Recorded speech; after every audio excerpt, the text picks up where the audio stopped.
তেলযান সংকটে সারা বিশ্ব আক্রান্ত। বিশেষ করে হরমুজ প্রণালী দিয়ে উপসাগরীয় তেল সরবরাহকারী দেশগুলো থেকে তেল পরিবহনে বিঘ্ন ঘটায় সারা বিশ্বই জ্বালানি সংকটে পড়েছে। তেলের দাম বাড়ছে হু হু করে, আর বাংলাদেশের মতো মধ্যপ্রাচ্যের জ্বালানি নির্ভর দেশের অবস্থা অত্যন্ত কাহিল। যে কোনো মুহূর্তে বন্ধ হয়ে যেতে পারে জ্বালানি যোগানদাতা পেট্রোল পাম্পগুলো। মানুষ পেট্রোল পাম্পগুলোতে হামলা চালানোর মতো পরিস্থিতি শুরু হয়েছে। মানুষ আতঙ্কিত। এরই মধ্যে আমেরিকার কাছে অনুমতি চেয়েছিলেন বাংলাদেশের সদ্য দায়িত্ব গ্রহণকারী অর্থমন্ত্রী আমির খসরু মাহমুদ চৌধুরী, যে রাশিয়া থেকে তেল আমদানি করতে পারবে কিনা বাংলাদেশ সে বিষয়ে। সমালোচকরা বলছেন, একটি স্বাধীন সার্বভৌম রাষ্ট্র বাংলাদেশ কেন আমেরিকার কাছে অনুমতি চাইছে? এই প্রশ্নের উত্তর মানুষ দিয়ে দিচ্ছে। বলছে যে আমেরিকার কাছে মুচলেখা দিয়ে ক্ষমতায় বসলে তো এমনটাই হবে। ওদিকে আমেরিকা ভারতকে অনুমতি দিয়েছে রাশিয়া থেকে তেল আমদানির। প্রশ্ন হলো, বাংলাদেশকে যদি অনুমতি না দেয় আমেরিকা, তাহলে কি হবে? আমির খসরু মাহমুদ চৌধুরীকে ঢাকাস্থ মার্কিন রাষ্ট্রদূত ক্রিস্টেনসেন অনেক দিনের ঘনিষ্ঠ বন্ধু হিসেবে বললেও রাশিয়ার থেকে তেল আমদানির অনুমোদন দেবেন বলে কেউ মনে করছে না। তাহলে বাংলাদেশের পরিস্থিতি কি হবে? আজকে আলোচনার বিষয় সেটি। বাংলাদেশের পেট্রোল পাম্পগুলো তেল সরবরাহ করতে পারছে না, লম্বা লাইন। অনেকে বলছেন যে বিএনপির ব্যবসায়ীদের ব্যবসার সুযোগ করে দেওয়ার জন্য তেলের ঘাটতি দেখানো হচ্ছে বা তেল নেই বলে প্রচার করা হচ্ছে। জ্বালানি মন্ত্রী বলছেন যে তেলের কোনো অভাব নেই বাংলাদেশে, কিন্তু লম্বা লাইন, যে কোনো মুহূর্তে মারামারি লাগবে। এরই মধ্যে বাংলাদেশ আমেরিকার কাছে অনুমতি চেয়েছে, যে কথা আমি শুরুতেই বলেছি। বাংলাদেশের এই অনুমতি প্রার্থনার মধ্যে যে গভীর দুর্বলতা লুকিয়ে আছে সেটি আজ আর ঢেকে রাখা সম্ভব নয়। একটি স্বাধীন রাষ্ট্র তার বাণিজ্যিক সিদ্ধান্তের জন্য অন্য রাষ্ট্রের অনুমতি প্রার্থনা করতে বাধ্য হয় কেবল তখনই যখন তার বিকল্প প্রায় ফুরিয়ে যায়। বাংলাদেশের জ্বালানি আমদানি নির্ভরতা 95% কাছাকাছি। এর মানে দেশের শক্তি নিরাপত্তা সম্পূর্ণভাবে আন্তর্জাতিক সম্প্রদায়ের উপর বা আন্তর্জাতিক দয়ার উপর নির্ভরশীল। আর যখন সেই বাজারে ভূকম্পন শুরু হয়, তখন বাংলাদেশের মতো দেশের পছন্দের বিলাসিতা থাকে না। তবে এই সংকটের আসল গভীরতা বুঝতে হলে আন্তর্জাতিক তেল বাজারের গতি প্রকৃতি দেখতে হবে। হরমুজ প্রণালী দিয়ে বিশ্বের সমুদ্রপথে পরিবাহিত তেলের 1/4 এবং বৈশ্বিক এলএনজি বাণিজ্যের প্রায় 19% চলাচল করে। ইরানের সাথে ইসরায়েল এবং যুক্তরাষ্ট্রের উত্তেজনা বাড়ার সাথে সাথে এই গুরুত্বপূর্ণ জলপথে নিরাপত্তা ঝুঁকি তৈরি হয়েছে। ফলে ব্রেন্ট ক্রুডের দাম $113 উপরে চলে গেছে। আরো উদ্বেগজনক বিষয় হলো, গোল্ডম্যান স্যাক্স সম্পূর্ণ ঝুঁকিপূর্ণ পরিস্থিতিতে দাম $135 পর্যন্ত যাওয়ার সম্ভাবনা উড়িয়ে দিচ্ছে না। কেউ কেউ বলছেন $200 ছাড়িয়ে যাবে। এর প্রভাব বাংলাদেশের উপর পড়তে শুরু করেছে এবং প্রায় তাৎক্ষণিকভাবে পড়ছে। সরকার ইতিমধ্যে জ্বালানি রেশনিং করতে বাধ্য হয়েছে। মোটরসাইকেল এবং ব্যক্তিগত গাড়ির জন্য দৈনিক সীমা বেঁধে দেওয়া হয়েছে। ডিজেল বিক্রিতে কঠোর বিধিনিষেধ আরোপ করতে হয়েছে। 4টি ইউরিয়া সার কারখানা গ্যাস সাশ্রয়ের জন্য বন্ধ করতে হয়েছে। এমনকি বিশ্ববিদ্যালয়গুলো বিদ্যুৎ সাশ্রয়ের জন্য আগে ভাগে বন্ধ ঘোষণা করতে হয়েছিল। এগুলো কোনো স্বাভাবিক অর্থনীতির লক্ষণ নয়, এগুলো জরুরি অবস্থার প্রকাশ। বাংলাদেশের অবস্থা আরো জটিল হয়েছে এলএনজির বাজারে। জানুয়ারিতে যে এলএনজি প্রায় $10 প্রতি MMBTU দরে পাওয়া যাচ্ছিল, মার্চে সেটি 20.67 বা 76 থেকে $28.28 পর্যন্ত লাফিয়ে গেছে। স্পট মার্কেট থেকে 3টি এলএনজি কার্গো কিনতে হয়েছে এই অস্বাভাবিক দামে। এর ফলে কেবল বিদ্যুৎ এবং গ্যাস সেক্টরেই চাপ পড়েনি, নগদ ডলার সংকট তীব্র হয়েছে, ভর্তুকির বোঝা বেড়েছে, আর সরকারের আর্থিক সক্ষমতা দ্রুত ক্ষয় হয়ে যাচ্ছে। এই পরিস্থিতি সামাল দিতে বাংলাদেশ এখন $2 বিলিয়ন বেশি নতুন অর্থায়ন খুঁজছে। এই প্রেক্ষাপটেই রাশিয়ার তেল আমদানির প্রশ্নটি অত্যন্ত গুরুত্বপূর্ণ, কারণ রাশিয়া এখন বিশ্ববাজারে ছাড়ের দামে তেল বিক্রি করছে। পশ্চিমা নিষেধাজ্ঞার কারণে রুশ তেলে ডিসকাউন্ট থাকছে প্রায় $10 থেকে $15 পর্যন্ত।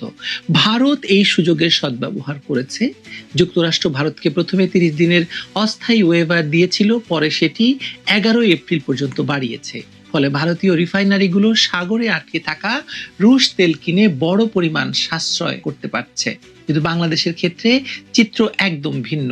আমির খসরু মাহমুদ চৌধুরী মার্কিন রাষ্ট্রদূত ব্রেন্ট ক্রিসেনসেনের সাথে বৈঠকের পর শুধুমাত্র বিষয়টি ওয়াশিংটনে পাঠানো হবে ধরনের কূটনৈতিক সান্ত্বনাই পেয়েছিলেন রাষ্ট্রদূতের কাছ থেকে। একই আঞ্চলিক সংকটে ভারতকে অপারেশনাল ছাড় দেওয়া হয়েছে আর বাংলাদেশকে দেওয়া হয়েছে প্রতীক্ষার পরামর্শ। এই বৈষম্য নিজেই একটি স্পষ্ট ভূ রাজনৈতিক বার্তা বহন করছে। যদি আমেরিকা বাংলাদেশকে এই অনুমতি না দেয় তাহলে পরিস্থিতি কোথায় গিয়ে দাঁড়াবে? প্রথম সমস্যা হবে বাংলাদেশকে আরো দামি বিকল্প বাজারে যেতে হবে। দ্বিতীয় সমস্যা হলো প্রতিবেশী দেশগুলোও নিজেদের সংকটে পড়বে। ভারত স্পষ্ট করে জানিয়েছে আগে তারা নিজেদের চাহিদা পূরণ করবে, তারপর রপ্তানির কথা ভাববে। চীন মার্চে ডিজেল, গ্যাসোলিন এবং জেট ফুয়েল রপ্তানি বন্ধ করে দিয়েছে, অর্থাৎ আঞ্চলিক বিকল্পগুলো ক্রমশ সংকুচিত হয়ে যাচ্ছে। তৃতীয় এবং সবচেয়ে গুরুতর সমস্যা হলো সামাজিক অস্থিরতা। পেট্রোল পাম্পের সামনে যা ঘটছে সেটি একটি অশুভ পূর্বাভাস। বাংলাদেশে পেট্রোল পাম্প ওনার্স অ্যাসোসিয়েশন সতর্ক করেছে যে সরবরাহ সংকট এবং নিরাপত্তাহীনতার কারণে ফিলিং স্টেশনগুলো যে কোনো সময় বন্ধ করে দেওয়া হতে পারে। দীর্ঘ লাইন, একই ব্যক্তির বারবার তেল নেওয়া, রাতের অন্ধকারে মব সৃষ্টি করে জোর করে পাম্প খোলানো, এগুলো কোনো নিরবচ্ছিন্ন ঘটনা নয়, এগুলো একটি সরবরাহ সংকটের অস্বাভাবিক পরিস্থিতি। বাগেরহাটে খান জাহান আলী ফিলিং স্টেশনে হামলা, ভাঙচুর এবং কর্মচারী মারধরের ঘটনা সেই ভয়ানক ভবিষ্যতের আগাম নমুনা। একজন বিএনপি নেতাই কাজ করেছেন।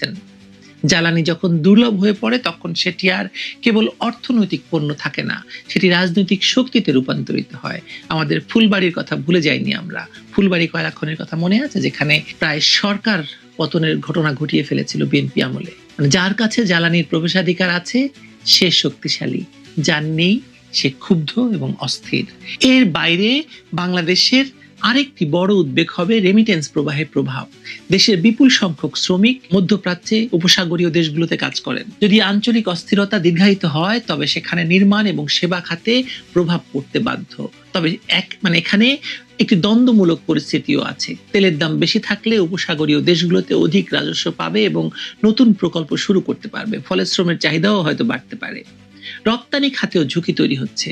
যদি বৈশ্বিক অর্থনীতি স্ট্যাগফ্লেশনের দিকে যায় তবে একই সঙ্গে মূল্যস্ফীতি বৃদ্ধি এবং প্রবৃদ্ধি হ্রাস, তাহলে পশ্চিমা দেশগুলোতে ভোক্তা ব্যয় কমে যেতে পারে। বাংলাদেশের প্রধান রপ্তানি খাত তৈরি পোশাক শিল্প মূলত এই বাজারগুলোর উপর নির্ভরশীল। বৈশ্বিক অনিশ্চয়তা বাড়লে অর্ডার কমে যাওয়া, উৎপাদন হ্রাস এবং কর্মসংস্থানের চাপের আশঙ্কা করা হয়। বৈশ্বিক সরবরাহ ব্যবস্থাও আরেকটি ঝুঁকির ক্ষেত্র। সাম্প্রতিক বছরগুলোতে লোহিত সাগর এবং সুয়েজ খালে নিরাপত্তার সমস্যার কারণে অনেক জাহাজ দীর্ঘ বিকল্প পথ ব্যবহার করছে। এতে শিপিং কস্ট বেড়েছে এবং পণ্য পরিবহনে সময়ও বেশি লাগছে। ইরান নিয়ে সংঘাত যদি সমুদ্রপথে নতুন নিরাপত্তা সংকট তৈরি করে তাহলে আমদানি এবং রপ্তানি উভয় ক্ষেত্রেই খরচ বাড়বে। বাগেরহাটের যে ঘটনার কথা উল্লেখ করলাম সেই ভয়ঙ্কর ঘটনাটি আসলে আমাদের নিকট ভবিষ্যতের আগাম ছবি। গত 23শে মার্চ স্থানীয় সংবাদ মাধ্যমগুলো জানিয়েছে খান জাহান আলী ফিলিং স্টেশনে তেল না পাওয়া নিয়ে হামলা, ভাঙচুর এবং কর্মচারীকে মারধরের অভিযোগে এক যুবদল নেতাকে গ্রেপ্তার করা হয়েছে। এখানে বিষয়টি শুধু একজন স্থানীয় নেতার উচ্ছৃঙ্খলতা নয়, বিষয়টি হলো জ্বালানি যখন অপ্রতুল হয়ে যায় তখন রাজনৈতিক পরিচয়, দলীয় প্রভাব, স্থানীয় শক্তি, মব, চাপ সবকিছু জ্বালানির লাইনে নেমে আসে। যে জিনিসটি বাজারে নিয়ম মেনে বিক্রি হওয়ার কথা তা যখন ক্ষমতার পণ্য হয়ে যায় তখন সমস্যা তো ঘটবেই। আজ কর্মচারী মার খাচ্ছে, ফলে কাল ট্যাঙ্কার লুট হবে, পরশু ডিপো ঘিরে ভিড় হবে। এই ধারাবাহিকতা অস্বাভাবিক নয়, বরং স্বল্প সরবরাহের রাজনীতিতে এটা স্বাভাবিক পরিণতি। বাংলাদেশের জন্য বিপদ আরো গভীর, কারণ জ্বালানি সংকট এখানে একা আসে না। জ্বালানি সংকট এলে বিদ্যুৎ সংকট আসে, বিদ্যুৎ সংকট এলে শিল্পের উৎপাদন কমে, উৎপাদন কমলে রপ্তানি আয়ে চাপ পড়ে, আমদানি বিল বাড়লে রিজার্ভে চাপ পড়ে, আর রিজার্ভে চাপ পড়লে মুদ্রা দুর্বল হয়। এই পুরো চক্রটি এখন সক্রিয় বাংলাদেশে। বাংলাদেশের তৈরি পোশাক খাত, কৃষি, পরিবহন, নির্মাণ, সার উৎপাদন সবই জ্বালানির সঙ্গে গভীরভাবে যুক্ত। ফলে এটি শুধু পাম্পে তেল না থাকার সমস্যা নয়, এটি পুরো অর্থনীতির খরচের কাঠামো ভেঙে পড়ার সমস্যা। রয়টার্সের প্রতিবেদনগুলোতে দেখা যাচ্ছে ইতিমধ্যেই কারখানাগুলো ডিজেল এবং বিদ্যুৎ সংকটে আঘাত পাচ্ছে এবং সরকারকে আমদানি, বিদ্যুৎ ও বিদ্যুৎ ব্যবস্থাপনায় অস্বাভাবিক কৃচ্ছ সাধনে যেতে হয়েছে। সবচেয়ে বড় কথা, রাশিয়া থেকে আমদানির প্রশ্নটি এখানে অর্থনীতির যতটা তার চেয়ে বেশি সার্বভৌমত্বের প্রশ্ন। একটি দেশ যখন নিজের জ্বালানি নিরাপত্তা নিশ্চিত করতে তৃতীয় রাষ্ট্রের রাজনৈতিক অনুমতির অপেক্ষায় থাকে, তখন বোঝা যায় তার কূটনৈতিক স্বাধীনতা আসলে নেই। ভারত ব্যতিক্রমী সুবিধা পায়, বাংলাদেশ আবেদন করে। ভারত কিনে ফেলে, বাংলাদেশ আশ্বাস পায়। শুধু এই পার্থক্যই বর্তমান বাস্তবতা। আর যদি ওয়েভার না আসে, তবে বাংলাদেশের সামনে দামি স্পট মার্কেট, অনিশ্চিত আঞ্চলিক সরবরাহ, বাড়তি ডলার চাপ, আরো কড়াকড়ি রেশনিং, পাম্পে অরাজকতা, শিল্পে বিঘ্ন ঘটা এবং সামাজিক ক্ষোভ, এই 7টি স্তরের সংকট একসঙ্গে খুলে যাবে। এখানে একটি নির্মম সত্য আছে, জ্বালানি সংকট যখন বাজারের মধ্যে সীমাবদ্ধ থাকে তখন সেটি অর্থনৈতিক সমস্যা। কিন্তু যখন মানুষ লাইনে দাঁড়িয়ে তেল না পেয়ে ক্ষিপ্ত হয়, পাম্প মালিক নিরাপত্তা চান, ট্যাঙ্কার লুটের আশঙ্কা ওঠে, স্থানীয় রাজনৈতিক কর্মীরা হামলায় জড়িয়ে পড়ে, সরকার জ্বালানি কিনতে ঋণ খোঁজে আর বিকল্প উৎসের জন্য বিদেশি অনুমতির দিকে তাকিয়ে থাকে, তখন সেটি আর শুধু অর্থনৈতিক সংকট থাকে না, তখন সেটি রাষ্ট্রীয় ভঙ্গুরতা প্রকাশ হয়ে ওঠে। বাংলাদেশের বর্তমান পরিস্থিতি সেদিকে যাচ্ছে বা ইতিমধ্যে চলে গেছে। এখন প্রশ্ন আর শুধু এই নয় যে তেল কত দামে আসবে, কবে আসবে। প্রশ্ন হলো তেল আদৌ নিয়মিত আসবে কিনা, আর এলেও সেটি কি বাজারে শৃঙ্খলা রেখে মানুষের কাছে পৌঁছবে কিনা। এই প্রশ্নের উত্তর যত অনিশ্চিত হচ্ছে, বাংলাদেশের সংকট তত ভয়ঙ্কর হয়ে উঠছে। এই সংকটে ভালো থাকবেন, নিরাপদে থাকবেন সবাই। কার্যক্রম নিষিদ্ধ থাকা আওয়ামী লীগের বিস্ফোরা নেতাদের তালিকা হচ্ছে। এই বিস্ফোরা নেতারা দলের জন্য বোঝা, তাই তাদের বাদ দেওয়ার চিন্তা ভাবনা করা হচ্ছে। এমন নেতাদের বাদ দিয়ে আওয়ামী লীগে শুরু হয়েছে দলটি পুনর্গঠনের প্রক্রিয়া। এরই মধ্যে নির্বাচনের পর থেকে আওয়ামী লীগ ও তার অঙ্গ সংগঠনের অনেক নেতা বাংলাদেশে ফিরেছে। দলের নেতা কর্মীরা বিভিন্ন জায়গায় মিছিল করছে, কার্যক্রম চালাচ্ছে। এমন বাস্তবতায় দলটি তার সাংগঠনিক কাঠামোকে নতুনভাবে সাজানোর সিদ্ধান্ত নিয়েছে। দলটির একাধিক সূত্রে জানা গেছে, এই পুনর্গঠন প্রক্রিয়ায় কপাল পুড়তে যাচ্ছে শীর্ষ অনেক নেতার। বিশেষ করে 5ই আগস্টের পর থেকে যারা ইউরোপ, আমেরিকা বা কানাডায় বসবাস করা শুরু করেছেন, এমন নেতাদের আর দলের শীর্ষ পর্যায়ে না রাখার সিদ্ধান্ত হয়েছে। 5ই আগস্টের পর থেকে দলীয় কার্যক্রম থেকে বিচ্ছিন্ন, অযোগ্য কিংবা বিতর্কিত ব্যক্তিদের বাদ দিয়ে নতুন নেতৃত্বকে সামনে আনার উদ্যোগ নেওয়া হয়েছে। দলটির একাধিক সূত্রে জানা গেছে, দল পুনর্গঠনের জন্য যে 3 স্তরের পরিকল্পনা নেওয়া হয়েছে, তাতে জেলা ও মহানগর পর্যায়ে অনেক নতুন মুখ উঠে আসবে, যারা 5ই আগস্টের পর থেকে হামলা মামলা সামলে সংগঠনের হাল ধরে রেখেছেন। তাদের অনেককে দায়িত্ব দেয়া হতে পারে। স্থানীয় সরকার নির্বাচনের প্রস্তুতি শুরু হলে দলের জেলা পর্যায়ের কমিটিগুলো পুনর্গঠন করা হতে পারে। আর দলের কার্যক্রমের উপর নিষেধাজ্ঞা প্রত্যাহারের জন্য দেশে আইনি লড়াইয়ের প্রস্তুতি নেওয়ার পাশাপাশি আন্তর্জাতিক মহলে যোগাযোগও বাড়াচ্ছে দলটি। বিস্তারিত জানতে চলুন যাওয়া যাক বিশ্লেষণ। 2024 সালের 5ই আগস্টের পর থেকে আওয়ামী লীগ চরম অস্তিত্ব সংকটের মুখোমুখি হয়েছিল। দলটির শীর্ষ পর্যায়ের প্রায় সকল নেতা হয় কারাবন্দী, না হয় আত্মগোপনে অথবা দেশের বাইরে চলে যান। 2025 সালের 10ই মে অন্তর্বর্তীকালীন সরকার নির্বাহী আদেশে দলটির কার্যক্রম নিষিদ্ধ করার পর থেকে আওয়ামী লীগ আনুষ্ঠানিকভাবে কোনো কর্মসূচি পালন করতে পারেনি। তবে রাজনৈতিক বিশ্লেষকেরা মনে করেন, একটি দীর্ঘস্থায়ী ও শক্তিশালী তৃণমূল কাঠামো থাকায় দল হিসেবে আওয়ামী লীগ একেবারে নিশ্চিহ্ন হয়ে যায়নি। তার প্রমাণ মিলেছে ত্রয়োদশ জাতীয় সংসদ নির্বাচনে। নিবন্ধন স্থগিত থাকায় এই নির্বাচনে দলটি অংশ নিতে পারেনি। কিন্তু দলটির বড় ভোট ব্যাংক নিশ্চিত করতে বিএনপি ও জামাত ইসলামী সহ সব রাজনৈতিক দলের নেতাদের প্রকাশ্যে আওয়ামী লীগের ভোটারদের কাছে ভোট চাইতে দেখা গিয়েছিল। নির্বাচনের মধ্য দিয়ে রাজনৈতিক সরকার ক্ষমতায় আসার পরপরই আওয়ামী লীগ ও তার অঙ্গ সংগঠনের নেতারা দেশে ফিরতে শুরু করেছে। দলীয় সূত্র এবং একাধিক নেতার সঙ্গে কথা বলে জানা গেছে, আওয়ামী লীগের পুনর্গঠনের একটি 3 স্তরের পরিকল্পনা নেওয়া হয়েছে। প্রথম স্তরে আছে দলের নেতা কর্মীদের দেশে ফেরানো। যাদের বিরুদ্ধে আন্তর্জাতিক অপরাধ ট্রাইব্যুনালে মামলা নেই, তাদের প্রায় সবাইকে দেশে ফেরার নির্দেশ দেওয়া হয়েছে। দ্বিতীয় স্তরে দেশে ফেরার পর সাংগঠনিক তৎপরতা বাড়ানো এবং স্থানীয় নির্বাচনে অংশ নেওয়ার প্রস্তুতি নেওয়া। এটাকে স্থানীয় রাজনীতিতে এন্ট্রি পয়েন্ট হিসেবে দেখছেন আওয়ামী লীগের নেতারা। এছাড়া পেশাজীবী সংগঠনগুলোর নির্বাচনের প্রভাব বজায় রাখারও সিদ্ধান্ত হয়েছে। পেশাজীবী সংগঠনের নির্বাচনে দলীয় রাজনীতির প্রভাব থাকলেও তা কম তীব্র, তাই এটাকে সহজ মনে করছেন নেতারা। সবশেষ দলটির কার্যক্রমের উপর নিষেধাজ্ঞা প্রত্যাহার এবং আইনি লড়াই। দলটির কার্যক্রমের উপর থাকা নিষেধাজ্ঞা প্রত্যাহারের জন্য সরকার ও আন্তর্জাতিক মহলের সঙ্গে যোগাযোগ বাড়ানোর পরিকল্পনা রয়েছে। পাশাপাশি কারাগারে থাকা নেতাকর্মীদের জামিনের বিষয়টিতে জোর দেওয়া হবে বলে দলটির একাধিক শীর্ষ নেতা জানিয়েছেন। কলকাতার একাধিক সূত্রে জানা গেছে, কলকাতার প্রান্তে দ্রুত বাড়তে থাকা পরিকল্পিত উপশহর নিউ টাউন 2024 সালের 5ই আগস্টের পর এক ধরনের মিনি ঢাকাতে পরিণত হয়েছিল। আওয়ামী লীগ নেতাদের একটা বিরাট অংশ ওই এলাকায় থাকতেন। কলকাতার শপিং মলের জনাকীর্ণ ফুড কোর্টে কিংবা পার্কের বেঞ্চে বসে অনেক সময় ভিডিও কলে এই নেতারা প্রতিদিন বাংলাদেশের রাজনৈতিক পরিস্থিতি নিয়ে আলোচনা করতেন। সূত্রগুলো বলছে, গত 1 মাসে কলকাতার নিউ টাউনের এই আড্ডা কমে গেছে, কারণ দলটির নেতাদের অনেকেই বাংলাদেশে ফিরেছেন।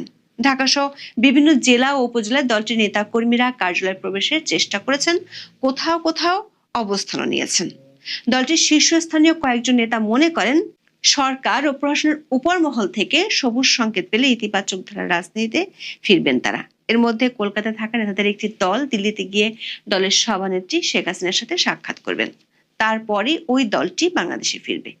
দলটির সূত্রে জানা গেছে, শেখ হাসিনা ত্রয়োদশ জাতীয় সংসদ নির্বাচনের পর ভার্চুয়ালি নেতা কর্মীদের সঙ্গে কথা বলেছেন। এর মধ্যে অন্তত 2টি বড় কর্মসূচিতে আত্মগোপনে থাকা নেতা কর্মীদের দেশে ফেরার তাগিদ দিয়েছেন তিনি। পাশাপাশি স্থানীয় নির্বাচনের জন্য এখন থেকেই প্রস্তুতি নেওয়ার পরামর্শ দিয়েছেন। দলের শীর্ষ নেতাদের সাথে একটি বৈঠকে শেখ হাসিনা দল পুনর্গঠনেরও কথা বলেছেন। সেক্ষেত্রে সবচেয়ে বড় প্রশ্ন হলো, শীর্ষ পর্যায় থেকে কাদের বাদ দেওয়া হবে। দলটির অভ্যন্তরীণ সূত্রে জানা গেছে, শেখ হাসিনা নিজেই অনেক প্রভাবশালী নেতাকে তাদের ব্যর্থতার জন্য দায়ী করেছেন। শেখ হাসিনা বর্তমানে দেশে অবস্থানরত নেতাদের মধ্যে অপেক্ষাকৃত কম পরিচিত, কিন্তু মাঠ পর্যায়ে দক্ষ কর্মীদের দায়িত্ব দেওয়ার পরিকল্পনা করছেন। জেলা ও মহানগর পর্যায়ে অনেক নতুন মুখ উঠে আসছে, যারা 5ই আগস্টের পর থেকে হামলা মামলা সামলে সংগঠনের হাল ধরে রেখেছেন।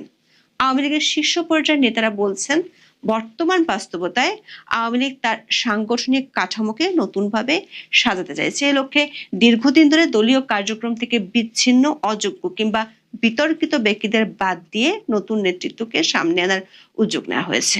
বিশেষ করে ত্যাগী, আদর্শবান এবং মাঠ পর্যায়ের সক্রিয় নেতা কর্মীদের গুরুত্ব দেওয়া হচ্ছে পুনর্গঠনের এই প্রক্রিয়ায়। দর্শক, আওয়ামী লীগের সর্বশেষ জাতীয় সম্মেলন অনুষ্ঠিত হয়েছিল 2023 সালে। ওই সম্মেলনে 81 সদস্যের কেন্দ্রীয় কার্যনির্বাহী সংসদ গঠিত হয়েছিল।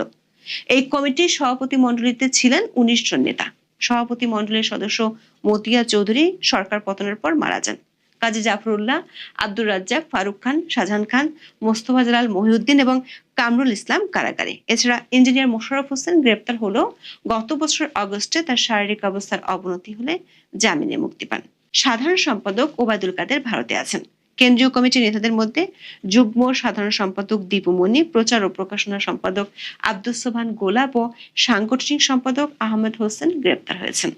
দলটির একাধিক সূত্রে জানা গেছে, 81 সদস্যের কেন্দ্রীয় কমিটির মধ্যে বিদেশে আছেন প্রায় 35 থেকে 40 জন, কারাগারে আছেন প্রায় 15 থেকে 20 জন এবং দেশে আত্মগোপনে আছেন বাকিরা। মাত্র হাতে গোনা কয়েকজন প্রকাশ্যে রয়েছেন, তাদের কারণে অকারণে বাড়িতে হামলার ঘটনা ঘটছে। আওয়ামী লীগের নেতাদের মধ্যে বেশ কয়েকজনের সঙ্গে কথা বলে জানা গেছে, মোটা দাগে ভারত, যুক্তরাজ্য, যুক্তরাষ্ট্র ও কানাডা, এই 4 দেশে আওয়ামী লীগের নেতাদের উপস্থিতি সবচেয়ে বেশি। আওয়ামী লীগ, যুবলীগ, ছাত্রলীগ সহ দলটির অঙ্গ সংগঠনের নেতাদের মধ্যে ভারতে ছিলেন 765 জন। আবার কিছু নেতা আছেন অন্য দেশ থেকে ভারতে আসা যাওয়া করেন। দলটির গঠনতন্ত্র অনুযায়ী কেন্দ্রীয় কমিটির যে কোনো পরিবর্তনের জন্য কাউন্সিল বা জাতীয় সম্মেলনের প্রয়োজন হয়, কিন্তু নিষেধাজ্ঞার মধ্যে কাউন্সিল ডাকা সম্ভব নয়। সেক্ষেত্রে বিকল্প পথ হিসেবে অ্যাডহক কমিটি বা জরুরি আহ্বায়ক কমিটি গঠনের কথা ভাবা হচ্ছে বলে জানা গেছে। দলীয় সূত্র বলছে, শেখ হাসিনা নিজেই এই কমিটির সভাপতি থাকবেন, যদিও অন্তর্বর্তী সরকার আমলে শেখ হাসিনাকে বাদ দিয়ে রিফাইন্ড আওয়ামী লীগ গঠনের কথা শোনা গিয়েছিল। তবে দেশে ও দেশের বাইরে থেকে করা ওই চেষ্টা ভেস্তে গেছে। দলটির সাধারণ সম্পাদক পদে কে আসবেন সেটা নিয়ে এখন বেশ আলোচনায় চলছে। ওবায়দুল কাদেরের ভবিষ্যৎ নিয়ে দলের মধ্যে প্রশ্ন আছে, এমনকি শেখ হাসিনা নিজে এখনো পর্যন্ত ওবায়দুল কাদেরকে ডেকে পাঠাননি। হাসান মাহমুদ, খালেদ মাহমুদ চৌধুরী ও মাহবুব আলম হানিফের মতো নেতারা এখনো শেখ হাসিনার সাথে সাক্ষাৎ করতে পারেননি। দল পুনর্গঠনের ক্ষেত্রে বিস্ফোরা নেতাদের একটি তালিকা তৈরি করা হচ্ছে। এটাকে বলা হচ্ছে পুনর্গঠন তালিকা, যেখানে বাদ দেওয়া হয়েছে দলের শীর্ষ অনেক নেতাকে। দলটির যেসব নেতা ইউরোপ, আমেরিকা বা কানাডাতে আছেন তাদের কপাল যে পুড়ছে এটি নিশ্চিত হওয়া গেছে। দলের নেতাকর্মীরা মনে করেন 5ই আগস্টের পর যারা ইউরোপ, আমেরিকা ও কানাডাতে আছেন তাদের প্রায় সবার বিরুদ্ধে দুর্নীতির গুরুতর অভিযোগ আছে। এসব নেতাদের অনেকেই গত 1.5 বছরে দিল্লিতে গিয়ে শেখ হাসিনার সাথে সাক্ষাৎ করার চেষ্টা করেও সফল হননি। যে নেতারা দেশে আছেন এবং গ্রহণযোগ্যতা আছে তাদেরকে সামনে নিয়ে আসার চেষ্টা করা হবে বলে সিদ্ধান্ত নেওয়া হয়েছে। তবে দ্বাদশ সংসদের অনেক এমপিকে বাদ দেওয়া হতে পারে। এসব এমপির একটি বড় অংশ এখন দেশে নেই। যারা আছেন তাদের মধ্যে অনেকে পরিচয় গোপন করে আছেন, কিন্তু এই সংসদ সদস্যদের মধ্যে যারা তাদের এলাকায় উন্নয়নমূলক কাজের জন্য পরিচিত ছিলেন এবং যাদের বিরুদ্ধে দমনপীড়ন ও দুর্নীতির অভিযোগ নেই তাদের দায়িত্ব দেয়া হতে পারে। শেখ হাসিনা বর্তমানে দেশে অবস্থানরত নেতাদের মধ্যে অপেক্ষাকৃত কম পরিচিত কিন্তু মাঠ পর্যায়ে দক্ষ কর্মীদের দায়িত্ব দেওয়ার পরিকল্পনা করছেন। জেলা ও মহানগর পর্যায়ে অনেক নতুন মুখ উঠে আসছে যারা 5ই আগস্টের পর থেকে হামলা মামলা সামলে সংগঠনের হাল ধরে রেখেছেন। তাদের অনেককে দায়িত্ব দেওয়া হতে পারে।